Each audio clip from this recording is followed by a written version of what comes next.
வணக்கம் மக்களே, welcome to universe voice Tamil. இன்று நாம் காண இருப்பது சூடிக் கொடுத்த சுடற்கொடியால் ஆண்டாள் பிராட்டியார் இயற்றிய நாச்சியார் திருமொழி. ஸ்ரீ வில்லிபுத்தூர் பெரியாழ்வார் கண்டெடுத்து வளர்த்த கோதை ஆண்டாள் ஸ்ரீரங்கத்தில் கோயில் கொண்ட திருவரங்கப் பெருமாளை நாயகன் நாயகி பாவனையில் வைத்து தமது பக்தியை காதலாக்கி கண்ணீர் மல்கி தம்மை அவனோடு இணைத்து கொள்ள பாடியதாக வரும் நாச்சியார் திருமொழி பக்தி மார்க்கத்தின் துணையோடு நமது ஜீவாத்மாவை பரமாத்மாவோடு இணைக்கச் செய்யும் நோக்கில் இயற்றப்பட்டதாகும். இதை தொடர்ந்து பொருள் உணர்ந்து பாடியோ அல்லது கேட்டோ வந்தால் நமது உள்ளம் மேன்மையுற்று அதனால் நன்மைகள் பல விளையும் என்கின்றனர் நமது பெரியோர்.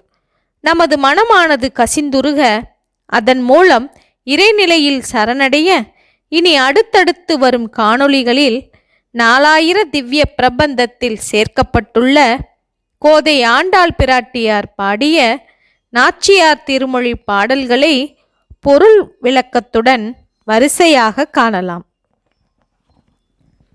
பரந்தாமனுக்கு பணி செய்யும் பாக்கியம் தர வேண்டும். பாடல் 9. தொழுது முப்போது முன்னடி வணங்கி தூமலர் தூய் தொழுதேத்துகின்றேன். பழுதின்றி பாட்கடல் வண்ணனுக்கே பணி செய்து வாழ பெறாவிடில் நான் அழுதழுது அளமந்தம் மாவழங்க ஆற்றவும் அது உனக்கு உரைக்கும் கண்டாய். உழுவதோறு எருத்தினை நுகக்கொடு பாய்ந்து ஊட்டமின்றி துறந்தாள் ஒக்குமே. இந்த பாடலின் பொருள்: மன்மதா, காலை மதியம் மாலை ஆகிய 3 வேளையும் உன் அடி வணங்கி உன்னை பரிசுத்தமான பூக்களால் ஸ்தோத்திரம் செய்கின்றேன். திருப்பாட்கடலில் பள்ளி கொண்டிருக்கும் பரந்தாமனுக்கு பணி செய்யும் பாக்கியத்தை நீ ஏற்படுத்தி தராவிட்டால் உன்னை பாவம் சூழ்ந்து கொள்ளும்.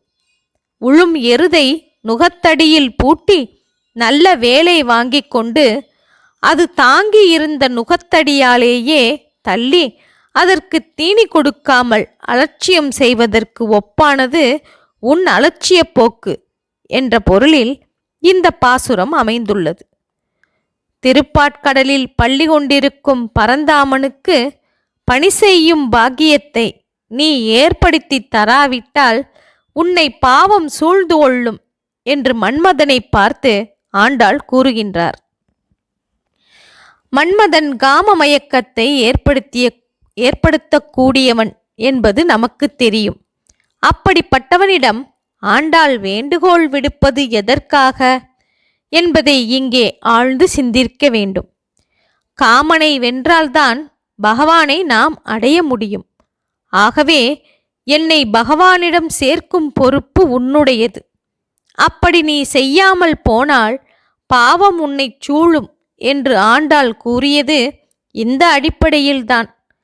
நிலத்தை உழுகின்ற எருதை நுகத்தடியில் பூட்டி வேலை வாங்கி கொண்டு அது தாங்கிய நுகத்தடியாலேயே அதனை ஒதுக்கி தள்ளி தீனி கொடுக்காமல் அலட்சியம் செய்வது பாவமல்லவா?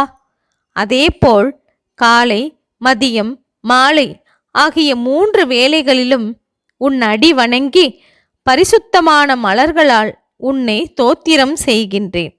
என்னை அலட்சியப்படுத்தினால் உனக்கு பாவம்தான் வந்து சேரும். ஆகவே திருப்பாட்கடலில் பள்ளி கொண்டிருக்கும் பரந்தாமனிடம் என்னை கொண்டு போய் சேர்த்துவிடு. அழியக்கூடிய வீணான காம மயக்கத்தில் என்னை ஆழ்த்த நினைக்காதே என்று ஆண்டாள் பாடுகின்றார். இந்த பொருளில் இந்த பாசுரத்தை புரிந்து கொண்டு நாம் அனைவரும் வாசிக்க வேண்டும். ஓகே மக்களே, ஆண்டாள் நாச்சியாரின் நாச்சியார் திருமொழியை பார்த்தோமல்லவா? இதன் தொடர்ச்சியை அடுத்த காணொளியில் காணலாம்.